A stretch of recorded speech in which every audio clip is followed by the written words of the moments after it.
I was cheated on, humiliated, and called an infertile failure, so I exposed them all. I should have known it would come to this. Actually, I did know from the moment the invitation to my brother Noah's wedding landed in my mailbox. It wasn't so much an invitation as it was a summons, a perfectly staged production where every family member had a scripted role. Noah, as always, the golden child. Me, the family disappointment. But I went anyway. Not out of hope. Not out of some yearning to be accepted. Not even from my brother. I went because I had a plan. But before we get to that, let me tell you how I ended up here. I walked into the Grand Belmont Ballroom, one of the city's most lavish venues. A massive crystal chandelier sparkled overhead, dangling like a show of dominance. The tables were laid with golden-rimmed plates, overflowing white roses, and top-shelf wine. Every inch of the space screamed wealth and status. Exactly the kind of show Noah and our parents, Charlie and Rachel, thrived on. I took a steadying breath. This wasn't my world. It never had been. Ronan. The name sliced through the hum of the crowd. I turned and saw my mother, Rachel, standing by the entrance. Her gold sequin gown shimmered, her hair perfectly sculpted, every detail of her appearance screaming control. She looked me over, lips tightening. "You could have dressed up a bit more," she said, her tone cool and clipped. I glanced down at my navy blue suit, simple, clean, appropriate. "Didn't realize there was a uniform," I replied, voice even. She made a faint disapproving sound. "Well, at least you showed up. Try not to cause a scene." And just like that, she turned and vanished into the crowd. Try not to cause a scene. Funny, really. As if I'd ever been the one seeking drama. As if I were the problem. I moved through the ballroom, navigating a sea of grinning investors, smug family friends, and polished nobodies. I knew exactly why I was invited. To be paraded as the cautionary tale. The black sheep. The screw-up. And soon, they'd make sure everyone remembered. I reached table 14 tucked in the back, far from the head table. I was surrounded by third cousins and distant acquaintances, carefully seated out of view, out of relevance. A waiter topped off my champagne. I held the glass loosely, the cool stem grounding me. Then the lights dimmed. Music faded. A spotlight illuminated the large screen at the front of the room. Noah stood, tuxedo sharp, microphone in hand, his grin polished to perfection. "Thank you all for being here tonight," he said, his voice smooth and practiced. "It means so much to share this moment with our closest friends and family. And as a treat, I put together a little something for all of you, some memories, some laughs, and a lot of love." Applause. Excitement. I took a slow sip of my drink. I knew exactly where this was headed. The screen lit up. First, photos of Noah and his bride, Julia, on vacations, at award ceremonies, hugging our parents. The crowd gushed. Then came photos of Noah and our parents. Noah's first baseball game. Noah graduating from Harvard. Noah closing his first real estate deal. Noah shaking hands with a business mogul. Noah, Noah, Noah. Always the golden boy. Then the slideshow shifts. A picture of me flashes on the screen. The caption beneath it is bold, unmistakable. Infertile. Divorced. Failure. High school dropout. Low income. Single. For a moment, there's nothing but silence. Then laughter. It erupts across the room, sharp, cruel, uncontrollable. Noah's grin widens, basking in the moment. "Come on, don't laugh too hard," he says, voice dripping with mockery. He might cry. My mother takes a sip of her wine. My father, Charlie, chuckles quietly. My ex-wife Olive smirks. The laughter ripples through the crowd like a wave. Snickers from cousins. A whispered pathetic from an old family friend. Someone clinks their glass in mock celebration. I sit in silence, my grip tightening around my phone. Not yet, Ronan. Not yet. I feel the eyes on me. Watching. Waiting. Waiting for me to break. Waiting for me to confirm everything they've ever believed. But I don't break. Because this moment is exactly what I planned for. Noah keeps talking, but his voice fades into background noise, drowned out by the pulse pounding in my ears, the electricity coursing through my veins. I glance at the screen one last time, locking the image in my memory. Then, I pull out my phone. I press a button. My voice is calm, steady as I begin. The room quiets instantly. The screen flickers. It glitches. The slideshow crashes. And then, a new image appears. Bold white letters illuminate the screen under the spotlight. Breaking free. The reality of emotional abuse by family. The laughter dies in an instant. Confusion sweeps across the ballroom like a sudden chill. My mother lowers her glass. My father straightens in his chair. Olive's smile fades. Noah's practiced confidence begins to crack. People start whispering, shifting in their seats. Then, in the corner of the screen, a notification appears. Live viewers, 200, 400, 60,000. The number keeps climbing. A new message flashes across the screen, undeniable, bold. A comment from Olive's fiancé. The evidence is gathered. The legal team is standing by. You are not alone anymore. I look up. My eyes lock with Noah's. For the first time, I see it. Fear. Real, raw fear. I exhale slow and controlled. Let's begin, shall we? And just like that, everything changes. For the first time in my life, I hold the mic. The irony? For years, they treated me like I was nothing. And maybe, for a while, I believed them. Because when the people who are supposed to love you only ever highlight your flaws, it's easy to absorb their lies. Easy to think maybe you are the disappointment they say you are. For years, I let their voices shape me. Noah's endless success. My father's cold judgment. My mother's cutting indifference. Worst of all, I let Olive betray me. I let her take everything and still manage to blame myself. But not anymore. Because what they never cared to ask, what they never even considered, is that I stopped being their scapegoat a long time ago. And tonight, they're about to find out exactly who I've become. To my family, I'm nothing more than a low-income, divorced office clerk barely scraping by in a dead-end job. That's the version of me they chose to believe. But the truth? I run Breaking Free, a global online community for survivors of emotional abuse. What began as an anonymous blog 3 years ago has evolved into a powerful movement, a YouTube channel with millions of subscribers, a nonprofit making real-world change, and a lifeline for countless people trying to escape the kind of toxicity I was raised in. And they have absolutely no idea. My father, Charlie Connor, built a real estate empire from the ground up. My mother, Rachel Connor, secured her place in high society, admired as a woman of grace and influence. My brother, Noah Connor, followed in their footsteps, Harvard graduate, wealthy, and now marrying into another influential family. They are the picture-perfect Connor family. And I'm the blemish, the embarrassment. They never once asked about my life. Never once wondered how I spent my time. Never once considered that I might have something meaningful to offer the world. Because they never cared to know, they never saw what I was building. They never saw the thousands of survivors who found courage in my videos. They never read the messages from people who left abusive homes because of my work. They never watched me speak from stages about emotional resilience.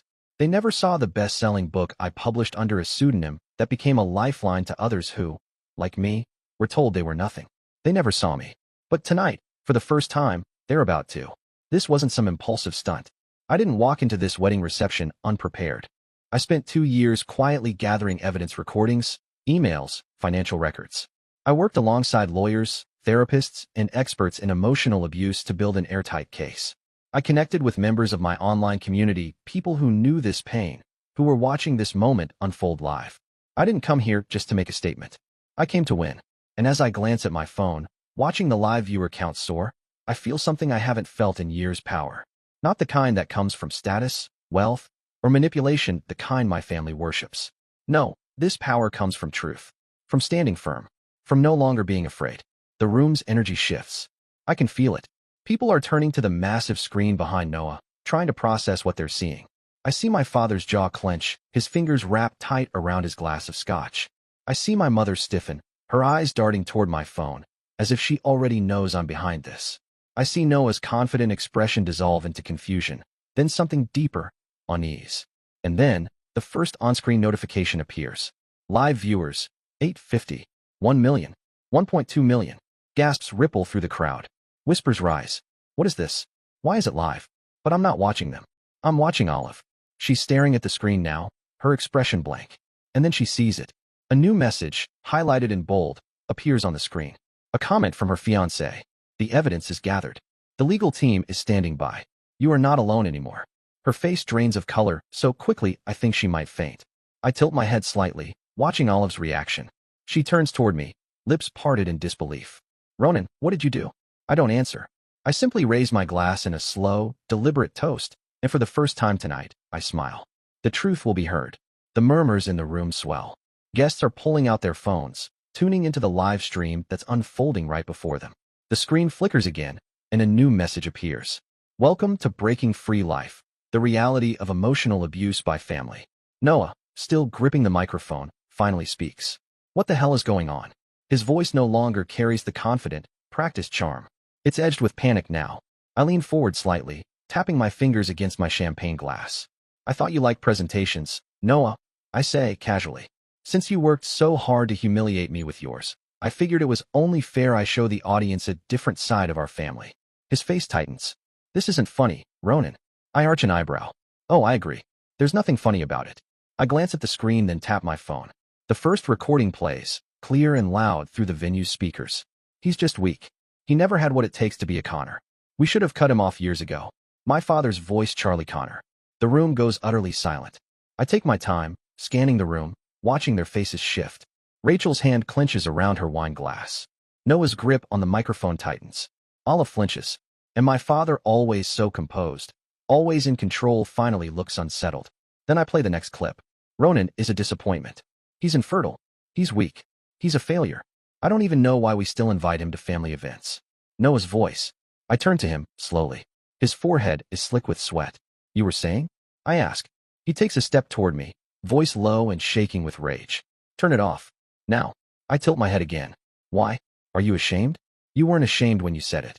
He lunges, furious, reckless, but I don't move. I don't need to. Not with 1.5 million people watching. Not when every second is being recorded. Not when I hold all the power now. And as I scan the room, watching the cracks spread through their carefully polished facade, I realize something. They will never silence me again. For years I wondered what it would feel like to sit in a room full of people who spent their lives diminishing me, who refused to see me, who wrote me off completely, and finally hold the power. Now I know. And let me tell you, it feels incredible.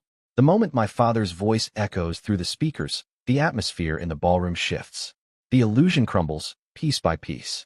Noah's mask of smug control slips, replaced with something far more honest, fear. Rachel freezes mid-motion, her wine glass trembling in her hand. Olive grips the tablecloth so tightly. And Charlie Connor, the man who built an empire, who always commands the room, sits pale and unsteady, like he's about to vomit. The guests are whispering now, their voices rising. Did Charlie really say that? Are we being recorded? What is this? My phone buzzes in my palm. The live stream viewer count surges. 1.6 million. 1.7. 2 million. This isn't just a scandal anymore. It's a public execution. And I'm the one holding the blade. Noah's panic finally sets in. He slams his microphone down and storms toward me, his pristine wedding tuxedo rumpling with every furious step. Ronan. He snaps, his voice ragged with rage. Turn that off. I look at him, tilting my head like I'm actually giving it some thought. Then I smirk. Why? Feeling exposed? His jaw tightens. You don't know what you're doing. I lean back in my chair, casually tapping my fingers against my phone. Oh, I know exactly what I'm doing, little brother. I'm just curious how long you can keep pretending. Before the bride walks out. That's it. He snaps. Noah lunges at me, but I don't move. I don't have to. Security intercepts him before he even gets close. Two men in sleek black suits grab him by the arms, halting him mid-charge. You're embarrassing yourself. Noah, I say evenly, my voice calm. That's my job, remember? Scattered gasps ripple through the crowd. Noah thrashes against the guards, face flushed and trembling with fury. You smug little. I press another button. The next recording begins. Ronan was a mistake.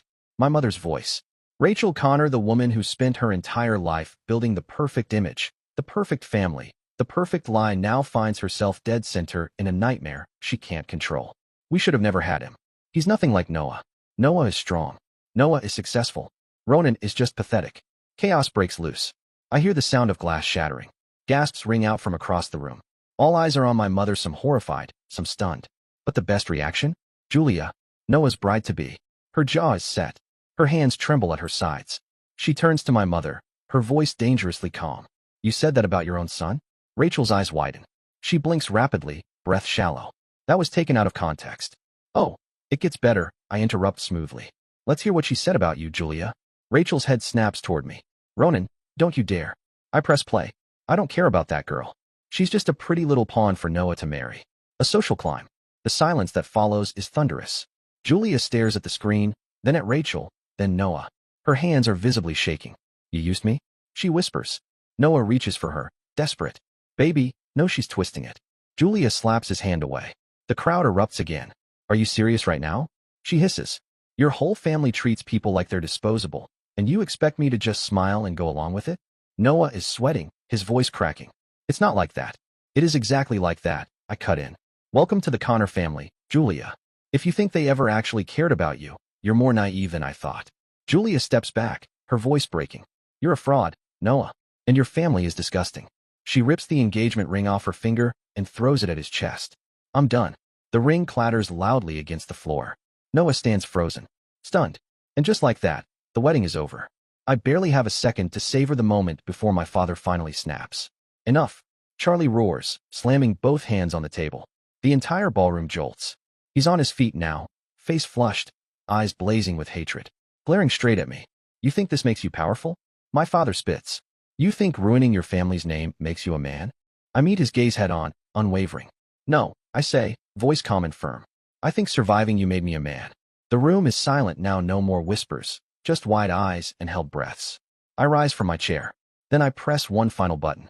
The killing blow. Charlie Connor has been under investigation for financial fraud for the past 6 months. Chaos explodes. Gasps. Shouts. A collective wave of disbelief. On the massive screen behind me, emails, bank statements, and leaked documents begin to appear. Each one damning. Each one undeniable. My father's face drains of color, the blood vanishing like someone pulled a plug. The last time I saw him look that terrified, I was 10 years old, holding a report card with a single B+. He'd call me useless. A disgrace. A stain on the Connor name. Now he's the disgrace. Now he's the failure. And me? I'm just getting started. The wedding is officially over. Noah's bride is gone. My mother shattered. My father teetering on the edge of legal and financial ruin. And me? I'm walking out with my head high. I glance at my phone, 2.5 million viewers. That's 2.5 million people who finally know the truth. I breathe out, slowly. And for the first time in my life, I feel something unexpected. Relief. For the first time ever, I'm not the failure. I'm not the black sheep. I'm not the afterthought. I'm free. As I turn to leave, my father hurls one last attempt to reassert control. Ronan, if you walk out that door, you're dead to this family. I pause. And without turning around, I say the words I've waited a lifetime to speak. I was dead to you a long time ago. Then I step into the night. I don't look back. I leave behind the shattered remains of my brothers, wetting the wreckage of the Connor image. But this isn't the end. Not yet. Exposing the lie of our perfect family. That was just step 1. Now comes step 2. Justice. They mocked me, dismissed me, humiliated me for years. But tonight, I made sure they'll never forget my name. Inside the ballroom, chaos reigns. Noah stands alone, tuxedo wrinkled, stunned. The engagement ring still lies on the floor, exactly where Julia threw it.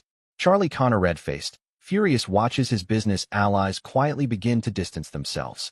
Rachel is frozen in place, hand over her mouth, eyes darting like she's searching for the nearest escape. I could walk away. Let the wreckage settle. Let them try to salvage whatever pieces of their pride remain. But it wouldn't be enough. Because one last lie still needs unraveling. And I know exactly how to pull the thread. So I turn. I step back into the ballroom. Instant silence. Every whisper, every murmur dies the second they see me reappear. Noah sees me first. His expression twists fury, hatred, and now fear. Good. I walk calmly, confidently, back toward my seat. I lift my champagne glass and take a slow, deliberate sip before speaking. Well, I say evenly, now that we've had our little intermission, let's move on to the main event. No one moves. The room is tense, breathless. I tap my phone again. The next recording begins. I never loved Ronan. He was just convenient. A hush falls over the room. I don't even need to look. I already know Olive, my ex-wife, has gone pale. The audio plays on. I mean, come on. He's infertile. He's weak. I needed a man who could actually give me a future. Someone like Noah. Gasps ripple through the guests like a shockwave.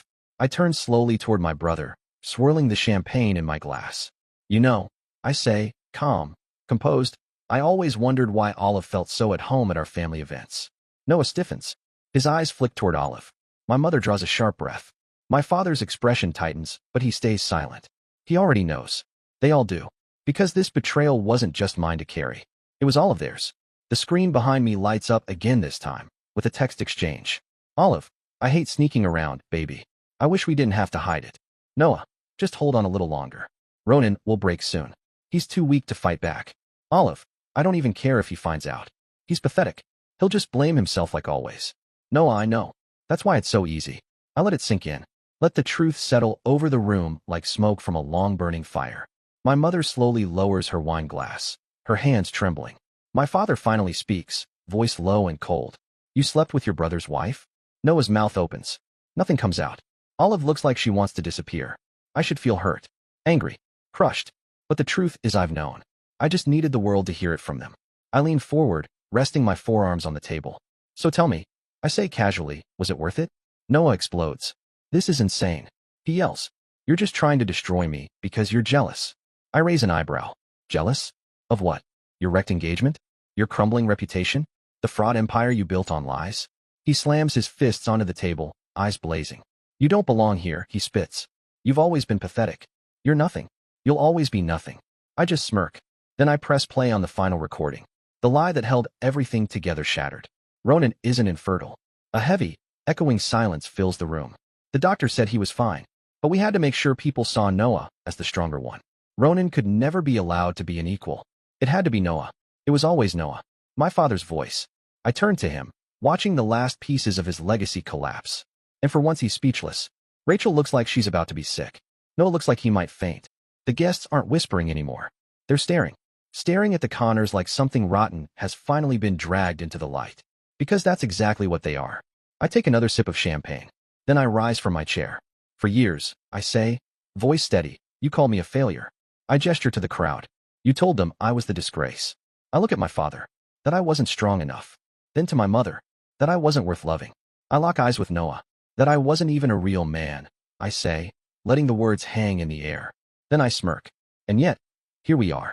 I gesture toward the screen at the recordings, the documents, the truth laid bare. Tell me, Noah, who's the failure now?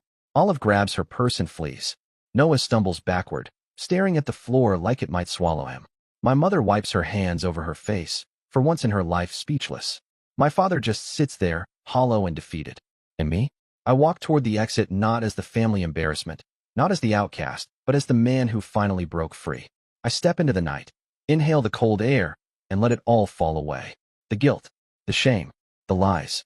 Gone, like a heavy coat, shrugged off my shoulders. For the first time, I don't carry their words with me. For the first time, I'm truly free. I glance down at my phone. Over 3 million viewers. And I smile. Because now, the entire world knows the truth. I could stop here. Walk away. Let their carefully constructed empire of lies collapse under its own weight. But there's one last deception that still needs to burn. The cruelest lie of them all. The one they used to humiliate me, to strip me of my dignity, to break me down piece by piece. My so-called infertility. And now, with the ballroom in tatters, my mother shell-shocked, my father paralyzed, and Noah standing alone in the wreckage, I deliver the truth. The one that cuts the deepest. They used it as a weapon for years. Ronan can't even give his wife a child. What's the point of a man like that? No wonder Olive left him. What kind of woman stays with a broken man? It's a shame, a stain on the family name. They whispered it behind my back. Spoke it aloud at family dinners. Laughed about it in hushed conversations when they thought I couldn't hear. They made me believe it. And I let them because when you grow up in a house where your voice doesn't matter, where you're always the afterthought, the mistake, you stop questioning what they say. You accept it as fact. Until one day, you don't. Until one day, you get tested. And discover the truth. Not just that they were wrong, but that they lied. That they knew. I step forward as the screen flashes again. A medical document, clinical and undeniable. The title is clear, sharp, impossible to ignore. Patient, Ronan Connor. Fertility assessment results. No issues detected. A silence falls. Not the shocked silence from before, this one is deeper. Heavier. I turn to Noah, calm and steady. Well, I say, this is interesting. Because according to the report, I'm perfectly fine. Noah doesn't move. But his eyes, they flicker. Fear. Guilt. Because he knows exactly what comes next. And so do I. I press another button. The screen shifts again. Another medical report appears. Not mine. Patient, Noah Connor. Fertility assessment results. Severe infertility detected. The room goes still. You could hear a pin drop. Noah freezes. The guests stare, whispering in shock. My father grips the edge of the table, his face drained of all color. For the first time tonight, my mother Rachel Connor looks truly horrified. I let the weight of it settle over them. Let them sit in the reality that the very thing they mocked me for, the thing they used to shatter me, was never mine to bear. It was Noah's. Noah lunges toward me. You scumsucker. He snarls, knocking over a champagne glass as he charges. The crowd gasps. I don't move. I don't flinch. I just watch him unravel. Everything he built, every lie he leaned on, collapsing in real time. He doesn't get far. Security intercepts him, restraining him as he thrashes like a wild animal. Ronan. His voice is cracked, frantic. You don't understand. This was supposed to stay private. I raise an eyebrow. Private? I echo, my tone sharp. You mean like my infertility? The one you and Mom turned into a punchline over dinner? You don't get it. Noah's eyes are wide, panicked. I didn't have a choice. He cuts himself off, chest rising and falling rapidly. And that's when it hits me. He knew. Not just knew, he was forced to live the lie. I glance at my father, who still won't look at me. Then at my mother, her lips pressed into a pale, rigid line. And suddenly, everything clicks into place. They built Noah up to be the perfect Connor son. The heir, the image of success, the one meant to carry the family legacy. Infertility didn't fit that image. So they made a choice. They switched it. They made me the failure so Noah could remain the golden boy. They let the lie poison my marriage, taint my identity, destroy my dignity. Also, their illusion could remain intact. I exhale, shaking my head, voice low with disbelief. Wow, I say, thick with mock admiration. You really are pathetic. Noah surges again. Shut up, Ronan. But I don't. I let it all out, razor sharp and unrelenting. You let them use me, I say, each word a blow. You let them humiliate me, destroy my marriage, make me believe I was less than a man. And for what?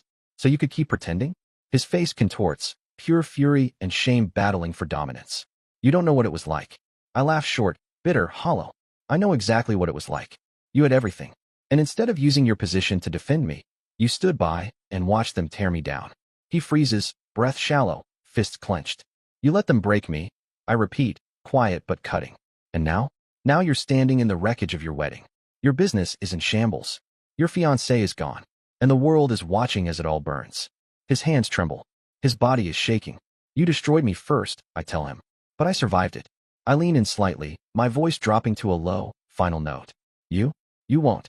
And with that, I turn my back on him. On my mother's stunned silence. On my father's impotent fury.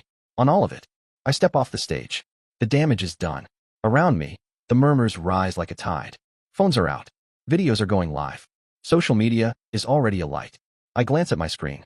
Live viewers, for million. A news alert flashes.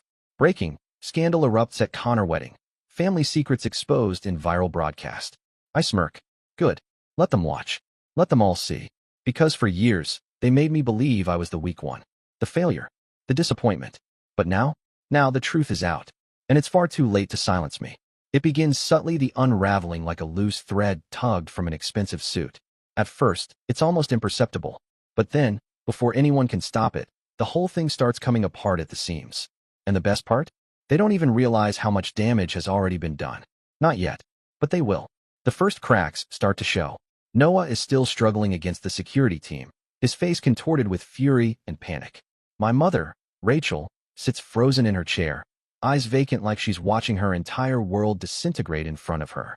My father, Charlie, clings to the last threads of control, holding onto his illusion of power the same way he's always clung to his money, his influence, his name. But the illusion is crumbling fast. I watch as he leans toward Matthew Caldwell, CEO of a multi-million-dollar development firm, and once one of my father's staunchest allies, to whisper something. Matthew doesn't even glance at him. Instead, he quietly murmurs something to his wife and stands up. And just like that, he walks out. Noah sees it. His body tenses. Then another man stands. And another.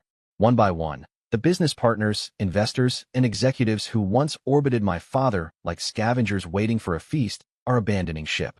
And Charlie Connor is left clutching nothing but the shattered pieces of his legacy. I glance at my phone. Breaking news. The Connor empire is falling. I smile. Exactly as I planned. Noah finally tears himself away from the guards. He turns to our father, his voice cracking with desperation. Dad, he pleads, say something. Do something. But Charlie says nothing. Because what can he possibly say? That he can fix this? That he can buy his way out of a scandal that's already reached millions? No, not this time. Noah's desperation curdles into rage. He spins toward me, jabbing a trembling finger. This is your fault. He shouts. I tilt my head slightly, amused. You ruined my wedding, my reputation, my whole life. I lift my champagne glass and take a slow sip, savoring every second of his collapse. No, Noah, I say, setting the glass down. You did that to yourself. His hands clench into fists. You think you're better than me? He spits. I lean in, lowering my voice so only he can hear. I don't think. Noah, I murmur. I know. His face twists in fury. He looks like he might lunge again, but there's nothing left to defend, nothing left to salvage. His entire kingdom is already in flames. Then another notification flashes on the ballroom screen. Breaking. SEC investigation launched into Connor Properties. Fraud allegations emerge amid family scandal. The crowd erupts in whispers and gasps. My father slams his hand against the table. This is absurd. He barks. There's no investigation. I chuckle quietly. Not yet, I say. Charlie rounds on me, his face a mask of fury. You did this. I shrug. Let's just say I gave the right people some interesting documents. Noah stiffens. What documents? The screen flashes again. Emails, bank transfers, proof of embezzlement, tax fraud, bribery. Every shady deal my father thought he had buried now laid bare for the world to see. The walls are closing in. Charlie sinks back into his chair, the reality finally sinking in. It's over. Noah's breathing grows shallow, rapid. He grabs our mother's arm. Mom, say something. Fix this. But Rachel Connor is already gone. Not physically, but in every way that counts. She's staring at the screen, at the undeniable truth about her perfect family, and for the first time, she's silent. She knows there's nothing left to say, nothing to fix, nothing to salvage. The business is finished. I rise, slipping my hands into my pockets. You had everything, I say to Noah. Power, wealth, privilege. And yet, here you are with nothing. Noah shakes his head in denial, his voice trembling. This isn't happening. This isn't. It is. I cut him off, my tone steady. And no amount of lies can change that. He stumbles back, his body shaking, then bolts out of the ballroom, running into the night. All that's left behind is the ruins of his father's empire. I glance at Charlie one last time. He doesn't look at me, doesn't say a word. He knows it's over. He knows he's lost. And I've won. I step out into the crisp night air, pulling out my phone. The live stream count is climbing. 5.2 million, 5.4 million, 5.6 million. The world is watching as this empire crumbles, and for the first time, I feel completely free. For years, they tried to break me. They tried to ruin me. But tonight, I showed them who I truly am, and I will never be silenced again. The cool air against my skin is refreshing, liberating, like finally taking a breath after being trapped underwater for far too long. Behind me, my father sits frozen, his empire reduced to rubble in front of the whole world. Noah, once the golden sun, has fled, no longer the untouchable heir, no longer the family's shining example. And my mother? Silent, because for the first time, she has nothing left to say. As for me, I stand tall. After years of humiliation, lies, and exile from my own family, I've won. And the best part? This is only the beginning. My phone buzzes with a new notification. 6 million live viewers. That's 6 million people who just witnessed my family's fall from grace in real time. I take a slow breath, watching the numbers tick upward. I never intended for this to go viral, but I should have known people love a scandal, especially when it's about a powerful, untouchable family crumbling apart. And right now, the Connor name is all over the front page. Another buzz. A call. I glance at the screen. Daniel Reeve, a longtime friend and attorney who specializes in corporate fraud cases. I answer. Ronan. He greets me, his voice smooth and calm. I assume you've seen the news. I have, I reply, walking toward my car. Good, he says, because I've got some updates. I smirk. Let me guess the feds are after dear old dad. Daniel chuckles. Oh, they're more than interested. They're moving forward. The documents you provided are airtight. There's no way out of this. I lean against my car, watching the ballroom entrance from a distance. How long before the hammer drops? A week, maybe less, Daniel answers. But honestly, he won't even need an arrest to ruin him. His business partners are already cutting ties. Stocks for Connor Properties dropped 40% in the last hour. Investors are panicking. The company is dead. I exhale slowly, letting it sink in. It's happening. Everything he built on lies and cruelty is crumbling. And for once, there's nothing he can do about it. I scroll through the news headlines. The Connor family scandal, infidelity, fraud, and a fall from grace. Ronan Connor exposes his family in shocking live broadcast. Millions watch as SEC investigation into Connor Properties begins. What comes next? I smile to myself. The Connor name, once synonymous with success and power, is now linked to corruption, deception, and downfall. I glance back at the entrance, where reporters are gathering, their cameras flashing as guests rush out of the ballroom, like rats fleeing a sinking ship. I can already picture tomorrow's headlines. The wedding that destroyed a dynasty. Beautiful. Just as I'm about to get into my car, I hear fast, frantic footsteps. I turn, and there he is, Noah. His tuxedo is disheveled, his hair a mess, and his entire body is trembling with rage and desperation. You think this is funny? He spits, his voice raw. I raise an eyebrow. Funny? No. Satisfying. Absolutely. You ruined my life. He snarls. I lean against the car, crossing my arms. Noah, your life was already a disaster. I just turned on the lights so everyone could see it. His breathing is ragged, his hands shaking at his sides. You don't get it, he whispers. You don't know what you've done. I tilt my head. Oh, I think I do. For the first time, you get to see what it's like to be me, the one discarded, the one humiliated, the the one they never actually cared about. Noah swallows hard, his Adam's apple bobbing. You should have let it go, he mutters. I push off the car and step toward him. Let it go? I repeat. You spent years tearing me down. You let mom and dad use me as your scapegoat while you basked in their praise. You let Olive cheat on me with you and laugh behind my back. Did you really think I'd let that slide? Did you really think I'd just take it forever? He shakes his head, staring at the ground. For the first time, Noah Connor looks truly broken, not the cocky golden son, not the arrogant, untouchable heir, but just a man with nothing left. I should feel bad, but I don't, because he did this to himself. Goodbye, Noah, I say, stepping back. I get into my car, leaving him standing in the ruins of his own making. A week later, I sit in a high-rise office in downtown Manhattan. The view is breathtaking. Skyscrapers stretch across the skyline, the city humming beneath me. But my focus is on the TV screen in the corner. Breaking news. Former real estate tycoon Charlie Connor under federal investigation for fraud. I sip my coffee, watching as my father is escorted out of his office in handcuffs. The once untouchable king of real estate is now a disgraced criminal. As for Noah, no one has seen him since that night. Rumors say he left the city, disappeared to avoid the shame. My mother? She's keeping a low profile, hiding from the public eye. As for me, I turn my attention to the desk in front of me, where a new contract sits. It's a deal with one of the biggest publishing houses in the country. My second book, an in-depth memoir about my journey, my family, and how I rose from the ashes of their abuse, is already a guaranteed bestseller. I pick up my pen, sign my name at the bottom of the contract, and just like that, I close the chapter on my past and step into my future. A year later, the Barnes & Noble in downtown Manhattan is packed. Hundreds of people stand in line, holding copies of my new book, In the Truth We Bury. At the signing table, I greet each reader, signing their books and shaking their hands. Many of them share their own stories of surviving emotional abuse and finding strength through my journey. For the first time in my life, I know I have a purpose. I am not the failure my family tried to make me believe I was. I am stronger than them, better than them. As I sign the last book, I write the same words I always do. Your voice has power. Don't be silent anymore. And this time, I truly believe it. It's been a year since I brought down the Connor empire, a year since I stood in that ballroom and watched everything they built collapse under the weight of their own lies, a year since I turned my pain into power, my humiliation into vindication, a year since I won. And yet, standing here now in front of a packed bookstore in Manhattan, I realize something: this isn't just about winning. It never was. It's about something bigger, something greater than revenge, something greater than me. It's about every single person who has ever been told they are nothing. Tonight, my final message isn't just for my family, it's for all of them. The book signing event at Barnes & Noble is overflowing. People stand shoulder to shoulder, holding copies of In the Truth We Bury, waiting for their turn to meet me. The energy in the room is electric, excited, empowered. This isn't just a book signing, it's a movement.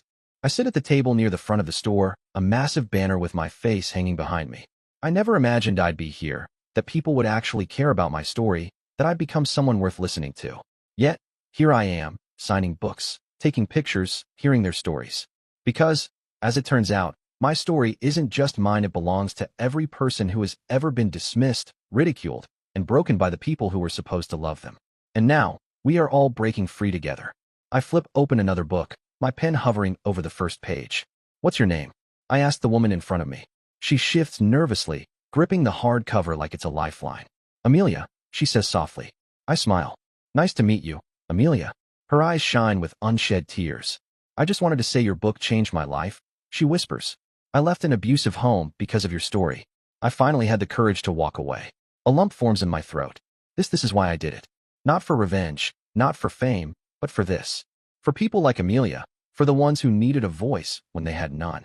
I squeeze her hand gently before handing her the signed book. Your voice matters, I tell her. Never let anyone silence you again. She nods, tears slipping down her cheeks, before walking away. Just as I reach for the next book, I see her, a woman standing at the very back of the line. Her clothes are simple: jeans, a sweater, no jewelry, no makeup. Her once flawless, expensive appearance is gone. And yet, I know exactly who she is because I never forget a ghost from my past. Rachel Connor, my mother, stands motionless, her eyes locked on mine. Hesitation seeps into every line of her posture. I watch her, waiting. I should have seen this coming. Sooner or later she was bound to find me. But the difference between then and now is clear. I no longer fear her. I own my story now. She no longer has the power to rewrite it. Finally, after what feels like an eternity, She steps forward. The people in line glance at her, whispering, murmuring. They know who she is, and they know what she did. But she doesn't acknowledge them. Her gaze is fixed solely on me. Ronan, she says, her voice barely above a whisper. I don't respond immediately. Honestly, I don't know what she wants: apology, forgiveness, or just one last chance to manipulate me. She clears her throat. I read your book, she continues, every word of it. I raise an eyebrow. That must have been difficult for you. She flinches. Good. Reading about the pain she caused is nowhere near as difficult as living through it. She shifts uncomfortably. I wanted to come sooner, but I wasn't sure if you'd even speak to me. I lean back in my chair, crossing my arms. Well, here I am, I say. Speak. The bookstore falls dead silent. All eyes are on us. She hesitates again before exhaling sharply. I was wrong, she says at last. The words are shaky, foreign, like she's never had to say them before. But I don't let her off that easily. Wrong about what? I press. She swallows. About you. About everything. I let your father dictate how I treated you. I let Noah become the priority. I told myself it was just the way things had to be. The way things had to be. I repeat, tilting my head. You mean choosing to humiliate me at every opportunity, turning your back when I needed you, laughing at my pain? She closes her eyes briefly. I was weak, she whispers. I was a coward. For the first time, I see something I never thought I would. Real, raw guilt. But I don't know if it's enough. I don't know if it ever could be. She looks at me again. I know I don't deserve your forgiveness, she says quietly, but I wanted to tell you that I'm trying. I nod. Trying? She nods again. I left your father, she admits. I started therapy. I moved to a small town outside the city. No more high society. No more pretending. Just me. I study her carefully. This isn't the same Rachel Connor who sat at that wedding a year ago, sipping wine while I was humiliated. This is a woman who has lost everything. And yet, the question remains, is it enough? I take a deep breath. I don't know if I can forgive you, I admit. She nods, as if she already expected that. But I continue. I hope, for your sake, you keep trying to be better. A flicker of something crosses her face. Hope. She nods again. I will. And with that, she turns and leaves. No grand reconciliation. No perfect ending. Just two people acknowledging the damage and choosing to walk separate paths. And for me, that's enough. As the night draws to a close, I sign the last book and stand, stretching. It's been a long journey, a painful one, but I made it. I broke free. And now, as I look out at the people who have found strength in my story, I realize something. This was never just about me. It was about every single person who has ever felt small, unworthy, unseen. And now, we see each other. I take one last deep breath, lift my pen, and sign the final book of the night, writing the same words I always do, the words I live by now. Your voice has power. Don't be silent anymore. Because I never will be. Dear listeners, please share your thoughts in the comments section below, and don't forget to like, share, and subscribe.